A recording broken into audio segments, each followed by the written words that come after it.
লাভ LOV, যে লেখাপড়া জানে না সেও বলে আই লাভ ইউ। এই লাভের আগে সি বসান, এখানে সি বসাইছি। 21-এর বইমেলায় 2023 সালে এই বইটা ভাইরাল হয়েছিল, লক্ষ লক্ষ বীজ বিক্রয় হয়েছে। আর গত বছর তৈরি করেছিলাম বোনাস স্পোকেন, সাথে তৈরি করেছিলাম বোনাস বাংলা, বোনাস গ্রামার। আমার লাইফের প্রথম বই রেল পথে বাংলাদেশ, এটা মেলায় আসে নাই, এটা এবার আসছে এই বইমেলায়, রেল পথে বাংলাদেশ।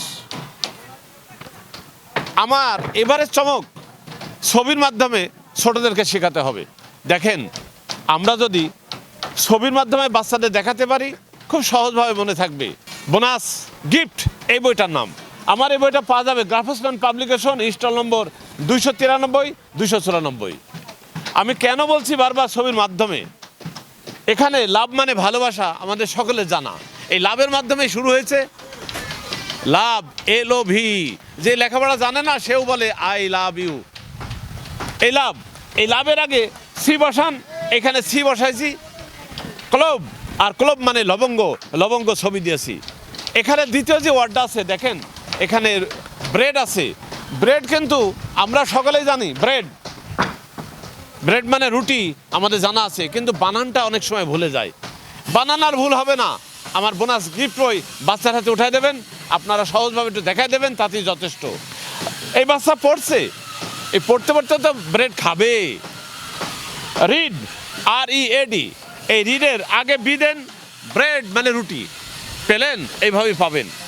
এখানে আরেকটা ওয়ার্ড আছে দেখেন, আমরা বলি এই যে আমাদের শত শত কার্পেন্টার কাজ করছে আমার ডেকোরেশনের জন্য, শত শত কাজ করছে, কিন্তু যারা মেশন, যারা রাজনীতি কাজ করছে, তাদেরও কিন্তু আমরা একটা ইংরেজি ওয়ার্ড পাই, মেশন মানে রাজমিস্ত্রি।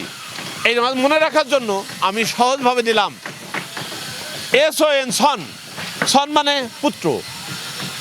এই যে সন, মা কিন্তু পুত্রকে সাথে করে নিয়েই ঘোরে। এই সনের আগে মা দেন, MA মা, মেশন। আর মেশন মানে রাজমিস্ত্রি। এইভাবেই সব পাবেন। আমার স্টল নম্বর 293, 294। আপনারা যারা বোনাস সিরিজে বই নেবেন, আমার 3টি বই এবার মেলায় সৌজন্য কপি থাকবে। যারা ফুল প্যাকেজ তাদের জন্য বোনাস গিফট, আর যারা 2টা বই নেবেন তারা পাবেন নামাজের বাংলা।